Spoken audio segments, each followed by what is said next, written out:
Miarabandray tokolasy topovavy miaraka aminay ao anatin'ny ty fandarina zany malaza ity.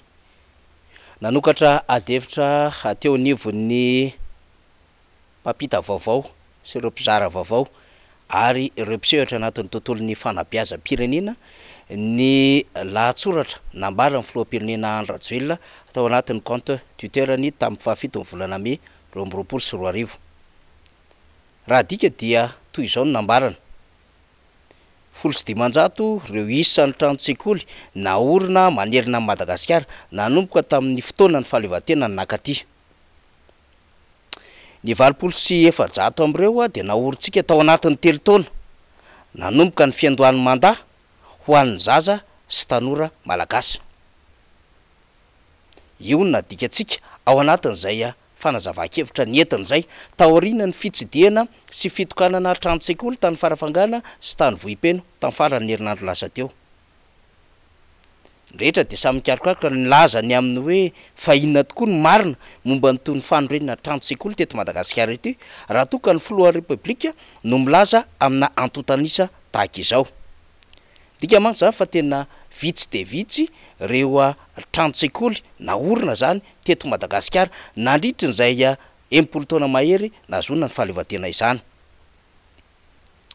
Raha raisitsika nandritra izay 12 taona izay dia azo lazaina zany raha atao nikaja nandritra izay 500 no resahan'ny filoham-pirenena fa naorina tany anatin'ny fotoana fahaleovantena dia 9 isan-taona zany amin'ny akabiany no vitan'ny repoblika mifandimby tamin'ireo trano-tsekoly. Ary raha zaraina amin'ny faritany enina zany satria moa raha fiparitany nampiasaina teo aloha dia 520 isam-paritany no trano-tsekoly vita nandritra ny repoblika mifandimby ka ny farina taty amin'ny fotoana nandraisana ny Andry Rajoelina ny fanjakana taty amin'ny taona 2022. Ny antotam-baovao samihafa no tsy maintsy nikarohana mba hanamariana izay nambarana izay.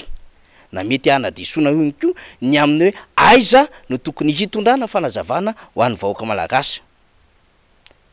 Raha toa ka hiverenana izay sekoly na trano-tsekoly 700 voalaza fa naorina izay dia ilaina mazava ny ametrahana antotanisa miresaka izany satria raha ny isan'ny sekoly eto Madagasikara moa tsy hain'ny fitondram-panjakana ny mamaritra nisana dia mampametraka ny fantaniana sy ny aya ny am'tony trano-tsekoly nambara fa naorina fitondrana milaza fa 700 itony.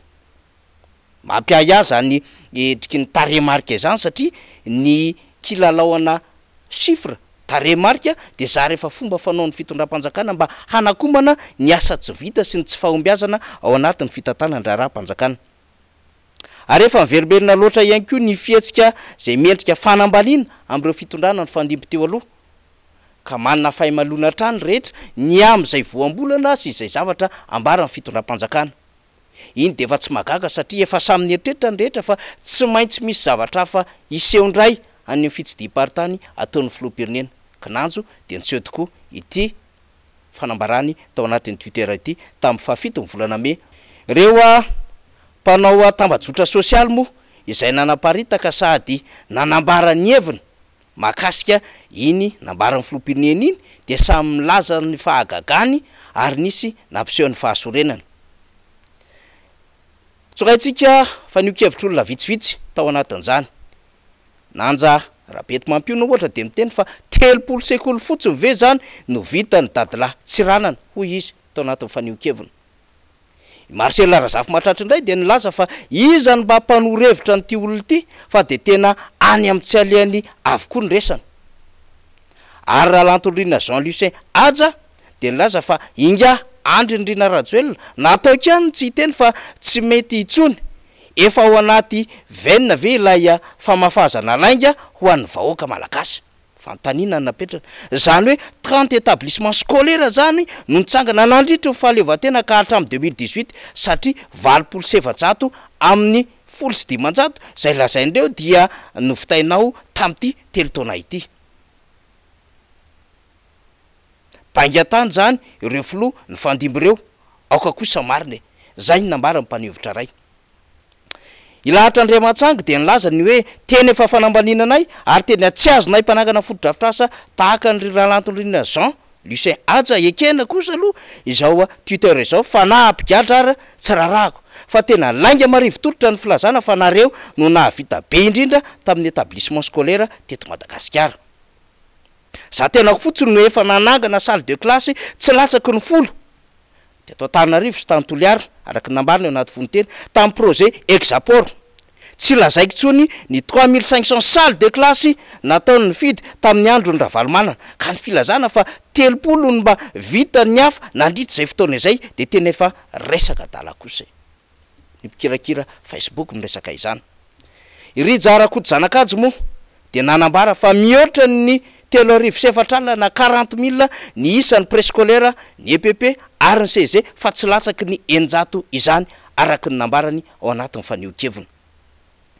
Ny actu madamo araky mahampanaraka efa azy mpanohana ny fitondrana dia nanindry mihitsy ny amin'ny hoe mitony asa ary maro ny zava-bita zay ho ditsita hoy izy. Dia navery ny teny filohan'ny Repoblika tao anatin'ilay constituteur fa mahatratra any amin'ny 700 ny fitambarany ireo sekoly manerana amin'ny Madagasikara nanomboka tamina azotsika fahaleovan-tena. Raha 700 be zao kosa ny fitambarany ireo zay naoriny zao fitondrana izao tao anatin'ny 3 taona monja hoy ny actu mada.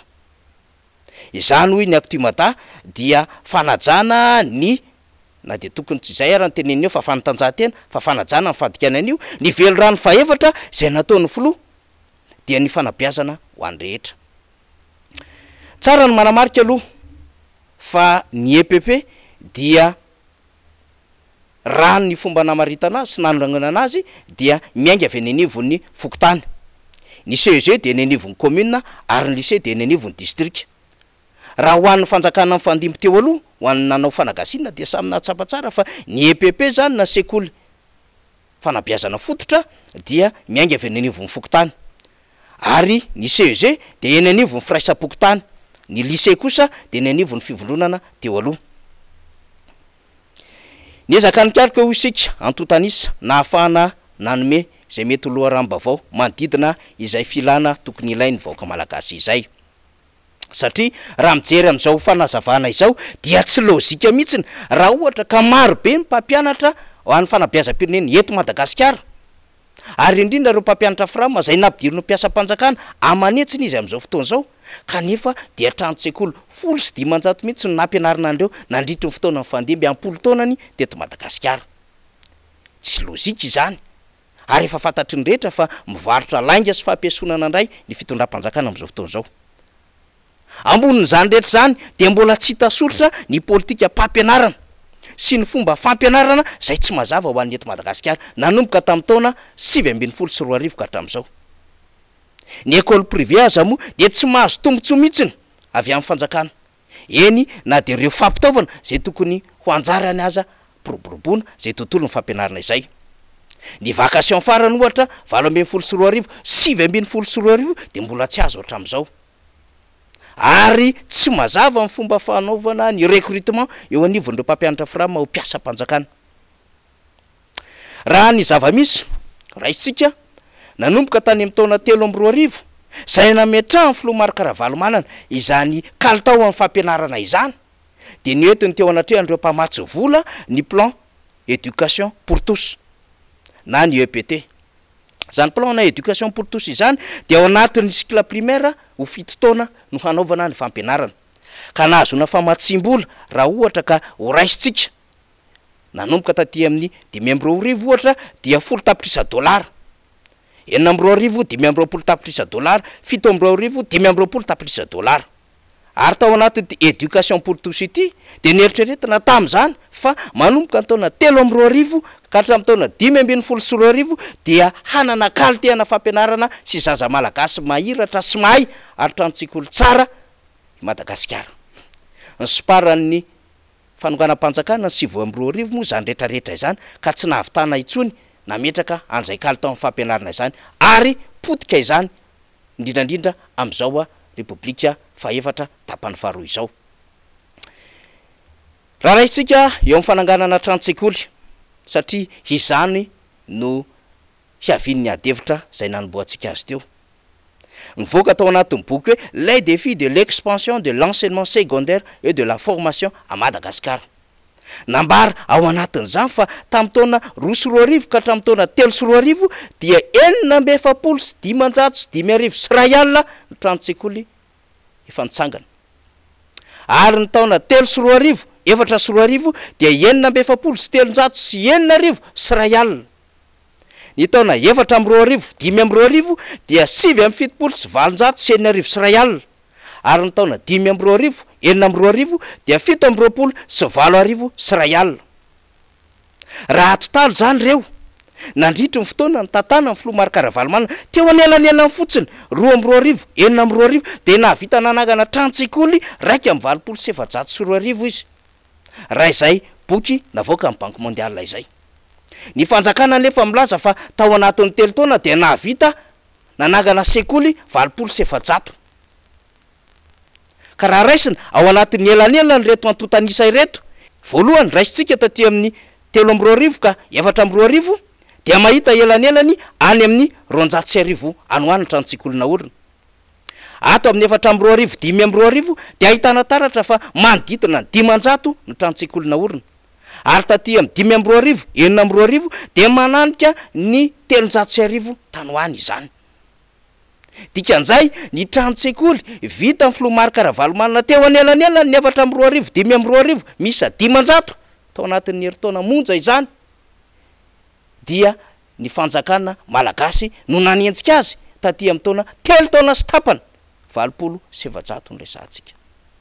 Ka iza zany tsy navita, iza no mamafylainga, ary iza no tsy mametraka alikaly tao amin'ny fampianarana amin'ny tokony iza. Ho tohizantsika ny amin'ny hoe akoatra ny fitondram-panjakana malagasy dia ireo mpamatsy vola maro ihany koa dia nanohana famatsim-bola amin'ny fanorenana trano-tsekoly eto Madagasikara. Akoatra ny Banque mondiale dia ny zika koa ohatra tamin'ny taona 4 volana avrila dia nanangana trano-tsekoly 750 an'ny sekoly ambaratonga voalohany teto Antananarivo sy tany Mahajanga. Ary zany rehetrarehetra zany rehefa atotaly dia manambara fa tena niezaka ary nanao ny fanjakana rehetra ny fandimby teo aloha. Ny fanjakana tamin'ny taona 4 dia nahavita nanangana trano-tsekoly 5,700. Tamin'ny taona 5,700 dia nahavita nanangana trano-tsekoly 9,700. Tamin'ny taona 9,700 dia nahavita nanangana trano-tsekoly 9,700. Ary tamin'ny taona 7,700 dia nahavita nanangana trano-tsekoly 1,000 mahery tany hoany. Sombona statistika na antotanisa zay nentritsika izay hoentina peritrretana ho an'ny mpanara-baovao fa ny échantillonnage zay ataon'ny fitondram-panjakana amin'izao fotoana izao amin'ny fitokanana EPP CG lycée manara-penitra dia entina anababoana sy anakomana fotsiny ihany fa nahavita betsaka izy tamin'ny fanorenana trano-tsekoly eto Madagasikara. Kanefa raha 3 taona 700 monja zay mbola ilaina fanaporofonany amin'ny aizavy ireo sekoly ireo no mba vita an'izao fanjakana izao dia mbola ambany lavitra zany noho izay vita amin'ny fanjakana amin'ny fandimby nambarantsika. Satria raha ndraisitsika taty amin'ny fitondran'ny président Marc-Ravalomanana tsy latsaky ny 500 isa-taona tonga amin'ny 200 isa-taona, ary raha raisitsika ny fanjakana taty amin'ny tantana amin'ny filoha Rajonary Mampianina 4,2 7,2 ny antotanisa raisitsika dia manodidina ny 300 eo ka hatramin'ny 1,000 mahery isa-taona izany. Dika zany fa tena lainga sy fitaka sy abobo no varotana mivoaka malagasy. Tokony hitondra fanazavana mandiso ity antotanisa nambarany ity ny tompon'andraikitra eo ministera ny fanabeazam-pirenena, ary ny fanjakana amin'ny akapobeany dia tokony sahiresaka ho an'ny voaka malagasy satria manara-maso sy mahita amin'izao fahamoana antotanisa ny constituteur amin'ny filoham-pirenena izao ny mpamatsy vola iraisam-pirenena zay mamatsy vola amin'ny fananganana trano-tsekoly eto Madagasikara, na ny Banque mondiale io na ny JICA na ny BAD na ny FT sy rehetrarehetra zay mety ho fikambanana na projet tsotra araky ny efa namakitsika azy tamin'ireo afatra avy amin'ireo mpanaraka izany vaovao izany no amin'ny hoe diso tsy marina ity antotanisa nambara ny fitondram-panjakana ity. Zavatra ohatran'izao dia mampisavorovoro ny saim-bahoaka ary manao tsinitsinina ny ezaka nataon'ny fitondrana rehetra ny fandimby teo aloha, satria manko efa azo ny fanjakana amin'ny raha matahora politika sy ny raha matahora amin'ny alalan'ny fitandrona filaminana ny voaka malagasy ka zay tiany anaovana azy ary kilalao ana taremarika an'izay tiany amohana azy.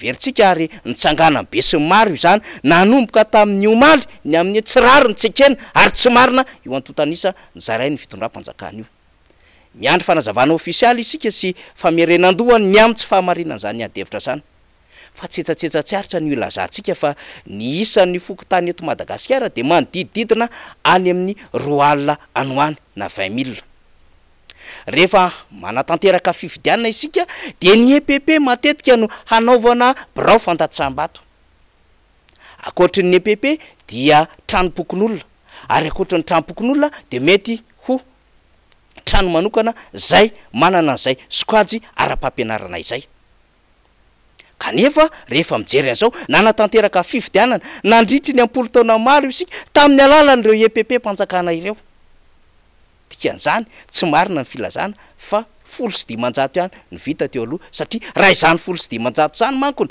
no trano-tsekoly nisy teo aloha de tsy ampy anatanterahana fifidianana am'ireo birao fantatsaham-bato manodidina ny 4 alina ho an'ny eto Madagasikara fampieritriretana avokoa zany resahantsika zany zava-misy zany malaza mame fotoana ho antsika indray ho an'ny fandalinany manaraka Douglas Dobovavy